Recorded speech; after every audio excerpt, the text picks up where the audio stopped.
Hello, lovely friend. I am Dr. Mary Barson. And I'm Dr. Lucy Burns. We are doctors and weight management and metabolic health experts. and this is the Real Health and Weight Loss Podcast. Good morning, gorgeous friend. How are you today? I am, of course, joined by the effervescent and glorious Dr. Mary. Hello, gorgeous one. How are you today? I'm good. I feel well. A bit tired. My baby kept me up with a cold, but I feel well and ready to take on the day with a bit of mindful pacing so I don't get too tired. How are you, gorgeous one? Yeah, I'm awesome. Feeling great. I do love a bit of autumnal weather, although I will tell you I really love warm mornings, and they're a bit chilly, especially when I dip my toe into the pool. So, but you know, humans are resilient. We can do hard things. So We can do hard things. in the scheme of hardest things humans have ever done, dipping my toe into a pool when the morning temperature is 14 degrees is not that hard. Today we're talking about it's a bit of an indelicate topic, I would say, one that's important but indelicate. We are talking about poo. Indeed. In fact, I was going to do a little segue then, which I only thought of, from, we can do hard things to talking about hard poop. Yeah. Hopefully we're not doing hard poos. Yes. But it is a question that we get asked all the time on people who are changing what they eat and perhaps embarking on their low-carb lifestyle. Change in bowel habit is common, and we thought we'd chat about that today. The first thing we wanted to do, though, was have a disclaimer. So, Maz, can you just explain why we've got this disclaimer? It's really important to know that sometimes, rarely, changes in your bowels, either constipation or diarrhoea, particularly if it's persistent, could be a sign of something more serious going on, and you need to see your medical health professional. So if you've got a persistent change in your bowel habit, if you've got blood in your stool or mucus in your stool, go and see a doctor and get checked out. Usually it's nothing. Sometimes it really is something. So that is our first most important point. Whenever we talk about poo, we start with that. Absolutely. Now, assuming that there is no sinister pathology going on, we do know that there is commonly a change in poop because what goes in must come out. But what we want to do is actually describe what is constipation, because quite often people have different understanding, and it's not something that you yak on about at a party, is it? So, Maz, can you just explain what constipation is and perhaps what it isn't? Constipation is an uncomfortable decrease in stool frequency, with the emphasis on the uncomfortable. So if you change what you eat, you might make less poo, especially if you're eating less grains and bran. You may simply make less poo, and that's not necessarily a bad thing, provided you feel comfortable and you feel well. But if you're uncomfy, bloating, pain, straining when you open your bowels, that is constipation. And it's not very nice. And it can happen when you transition to low-carb real food. It's often one of the sort of temporary symptoms, but it doesn't have to be. And we're going to chat about the simple things you can do to both prevent and treat constipation if you get it when you change your diet to a lovely real food diet, naturally lower in sugar and starch. Absolutely. So, number one thing that you can do to prevent or improve constipation, you start, Maz. I'd say number one is hydration, water, fluids. Get more fluids into you, especially during that transition phase. When you change what you eat, beautiful changes happen in your gut, in your cells, in your metabolism, and it can take your body a while to fully adjust. And one of the things that happens when you reduce your sugar and your starch intake is your insulin levels go down. So important for metabolic health and having a good metabolic balance. But as you do that, some changes happen in your kidneys and you start to wee out more salt. And wherever salt goes, water follows. So you wee out more water as well. And you can get dehydrated during that transition phase. And if you get dehydrated, that can contribute to constipation. So you need to be mindful of drinking and having enough water. Absolutely. Which leads me on to number 2 solution, which is the salt. So as you mentioned, when we lower insulin, we will wee out our salt, which, is wonderful, but can make us feel a little bit average while that happens. So again, particularly during the transition phase, you do need to have extra salt. And a lot of us, when we move into the low carb lifestyle, are moving into a real food lifestyle as well. So there's very little salt in real food compared to, say, processed or preserved food, which is often high in salt. So not only do you have to replace the salt that you've lost, you actually have to have adequate just dietary salt. So for some people, and again, assuming there's no medical contraindications for this, but people will need somewhere between 1 and 2 teaspoons of salt a day, which can feel like a lot when you're not used to that. So if constipation is your problem, then adding salt to your food may be helpful. And for some people, they may even take electrolytes or add salt to their water. Okay, number 3 solution. Fibre. Bit controversial. So the role of fibre is controversial. There is scientific debate as to how much fibre we humans need and if we really need fibre at all. But I would say that we are all individuals, and for some people, fibre is extremely helpful and extremely beneficial.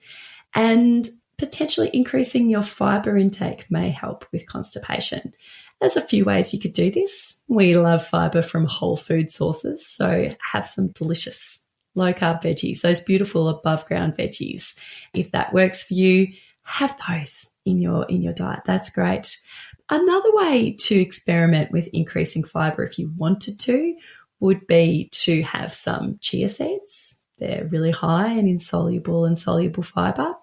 And psyllium husk is another thing that you could get. You can buy it in the chemist and the supermarket. It's often used in low-carb baking.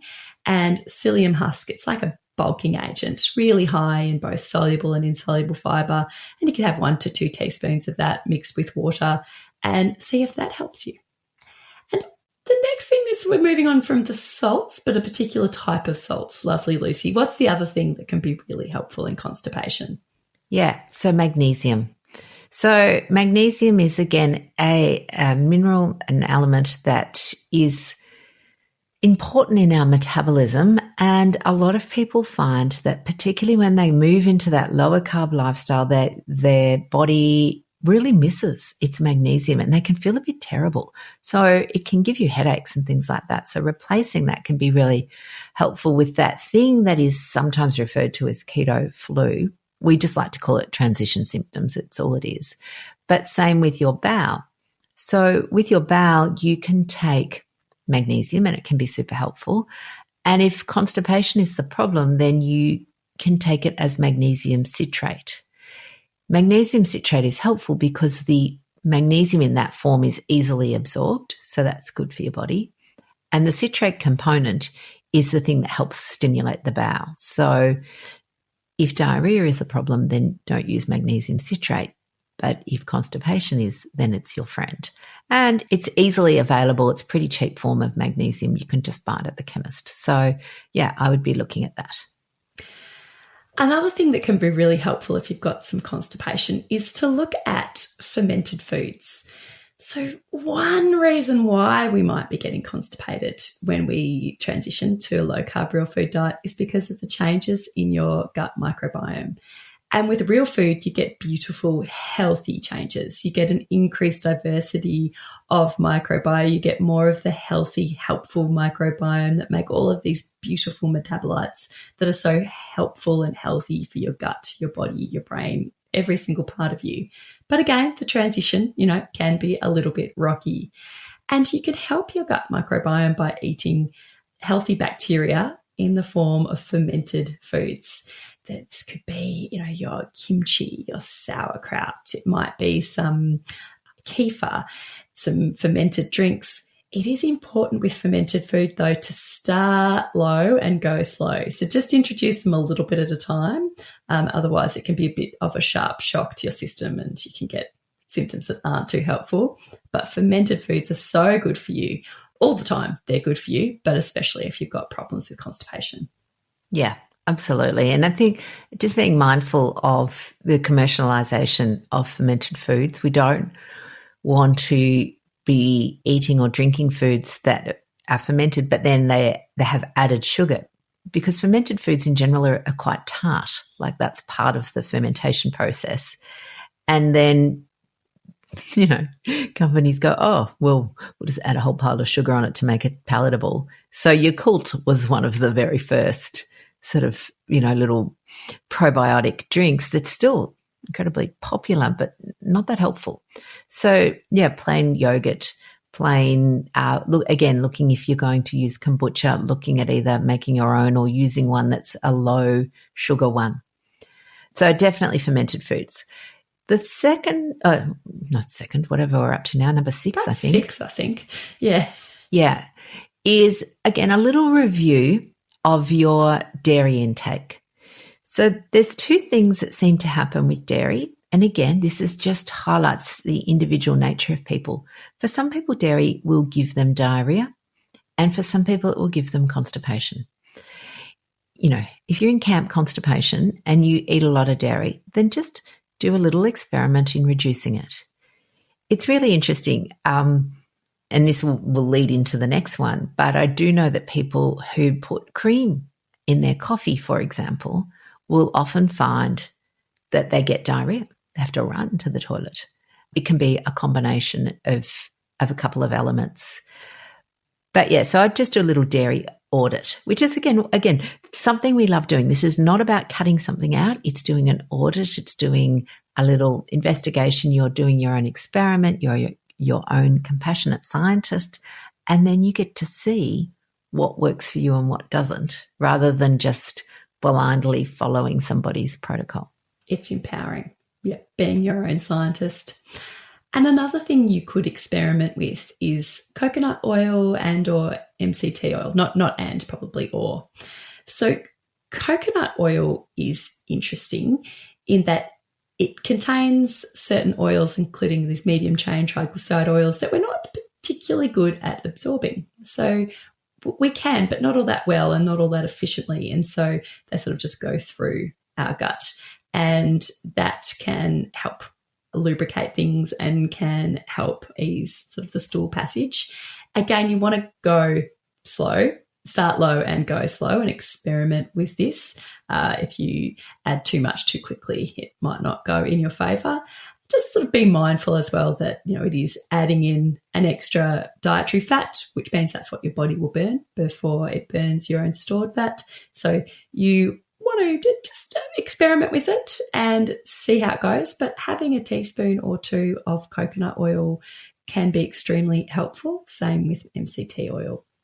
Yeah. And it's interesting. You, again, coming back to the olden days, castor oil used to, that's what people gave for constipation, a dose of castor oil or cod liver oil.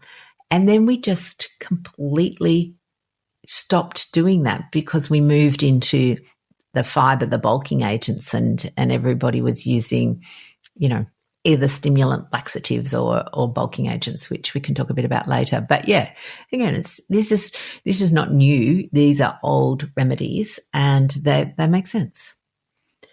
Excellent. So we're now up to number 8, which is caffeine, which is the one I talked about before. So It's really interesting. Again, how does the gut work? It's complex and simple yet complex. At its heart, it's just a tube that goes from, your mouth to your bottom. And that's all it is, just a tube. However, that tube performs so many functions, and it has hormones and nerves and all the things attached to it. So hormone receptors, neurotransmitters, nerve cells, like it's complex. But there is this thing called the gastrocolic reflex, which actually, lots of mammals have, which is why often when people have fed their dog, they'll put the dog outside because it'll then go into a poop. And humans have it, although for lots of us, it's not very strong. And for lots of us, we've stopped listening to it. But the concept is that when you stimulate the gut, a couple of neurological and hormonal processes occur that then get the bowel to move. So you eat food and you poop. Like, that's it in its sum. So caffeine is a powerful driver of this, which is quite often why people, after having a coffee, will then want to go to the toilet. Love that gastrocolic reflex. Yes, indeed. The next thing that you could explore, if these other things have not been helpful, and I would keep this one, further down the list for a good reason, is medications. There are a plethora of medications out there that can help you poop, and they can be helpful, particularly in the short term. And they've got there's a few different kinds that you could use. There's medications that are osmotic. That is, they just increase, they draw water into your bowels, and that can be quite helpful. And that can be things like Magrecol, or it's Movicol is one of its brand names. Usually pretty safe. If it can cause diarrhea if you take too much, but that could be a pretty good option. Another one is the bulk forming agents, which we've already talked about. Things like psyllium husk is generally one of these. There are a few medications out there that include psyllium husk. What I'd be a little bit cautious of is the stimulant medications, the ones that include bisacodyl or senna. They stimulate the muscles along your gut, helping them to move, and they can help, sort of move the passage along. Look, they can be fine for a lot of people, but they can cause problems in some people, especially if there's something already going on in the gut, might not be good, and they can tend to cause perhaps a little bit more crampy pain and things. But it's an option for some people, and you can get medications that have got the stimulant and another class, a stool softener, like Doxulate mixed together, Cloxil and senna, etc. But if you're going down this path, I reckon generally a good one to start with is those osmotic laxatives, because they're just generally safer. Yeah, absolutely. And what we do know is that prolonged use of these medications becomes unhelpful, especially the stimulants. That does cause long-term problems with, again, just the neurobiology of the gut. So these are all short-term options. The thing I would add in with something like the psyllium is you can just buy psyllium from the supermarket. You don't have to buy it in a medication form. And be mindful of brands, such as, say, Metamucil, because they have colorants, they have sometimes sugar or chemical sweeteners and things like that in it. They're not just plain old real food. So I'd be just mindful of those. And I guess the last thing is, and again, this is just a summary, I guess, of our busy life. A symptom of our busy life is that a lot of people, we don't even give our body time. We don't even allow it to poop. We're so busy, you might get that sort of little urge and think, I haven't got time, I'll do it later. And by that stage, again, our body listens. If it gives you a signal and you ignore it enough, it will stop giving you the signal. So this is particularly that gastrocolic reflex. If you've eaten something in the morning, and I know it's boring to talk about this, but it is worthwhile just going to have a sit on the toilet. And, there are people that use there's sort of toilet stools that you can buy now to just look at your positioning and all that sort of stuff. Again, it's just part of our modern society is unhelpful with our still primitive biology. Yep. A couple of things that we would recommend you don't try, and again, you'll be getting all sorts of advice from, Joan down the road or Tom up the shops, that just don't fit into your low-carb lifestyle. So, Mez, do you want to start the ball rolling with a couple of those? Yeah, so be mindful of things like prune juice. Yeah, prunes have got a large amount of particularly the soluble fibre in them, but they're also really high in sugar, and prune juice is high in sugar. So it's not necessary. There are so many things you can do without dumping all that sugar into your system. Yeah, absolutely. The other one that comes up a lot on Facebook groups, the sugarless lollies. So if you've ever read any of the reviews on gummy bears, they have particular sweeteners in them. So these are like the double D lollies as well. They have a sweetener in them, usually maltitol, which is, it's got its own problems, but one of its problems is it actually still acts on your insulin levels. So if you're wanting to reduce insulin, which is what we recommend everybody should be aiming for, then they don't actually help you do that. It's false advertising. But the second thing is that the sweeteners in them are really toxic to our gut. Our gut doesn't like them, which is why sorbitol in particular is another sugar alcohol, which is on all the chewing gums, which says things like excessive consumption may cause laxative effect. It's because it is harmful to the gut. The gut does not like it. So those lollies, same. So yeah, don't follow Facebook advice. In general, don't follow Facebook advice. Just be aware of those sugar alcohols in general, particularly, well, if you've got diarrhea. So we haven't talked about that, but if you're experiencing diarrhea, really look to see how much sorbitol, mannitol, maltitol, lactitol, isomalt that you're eating, because, yes, they can really cause those loose stools and they can be quite problematic and not a great way to treat your constipation. There are better ways. No, absolutely. And, and as you said, it's interesting because we've got this, people with constipation, people with diarrhea, people, all ends of the spectrum, again, just emphasising how different humans are. But one of the things, again, so we get a lot of people who go, I've got diarrhea. So we've got a couple of tips for that as well. And people who go, but what about I don't have a gallbladder and I get diarrhea when I eat too much fat? And that can be a problem. So I thought we'll just finish up today with, a couple of things that you can do if you're getting diarrhea. You want to go first, Mez? Look, we've just said it, but number one, just check out, make sure you're not having too many of those sugar substitutes, particularly the ones we just mentioned, the sorbitol, mannitol, maltitol, lactitol, isomalt. They're not your friend. Not your friend. No. My number 2 tip is actually nuts. Like, I know when people move on to a low-carb lifestyle that, they will often eat a lot of nuts, way more nuts than they've ever eaten before. And that can be, nuts are good for you, but like everything, too much of a good thing. And it's really interesting because what happens is our body can't actually absorb all the nut. There's a lot of insoluble fiber in them. They're moderately, in fact, some nuts are very high in fat. And that can actually cause diarrhea for a lot of people. So again, if diarrhea is what's going on, do a little audit and see 2 things. One, what is my nut content and what is my dairy content? In fact, it's a big audit. And what is my sugar alcohol or my fake sugar content?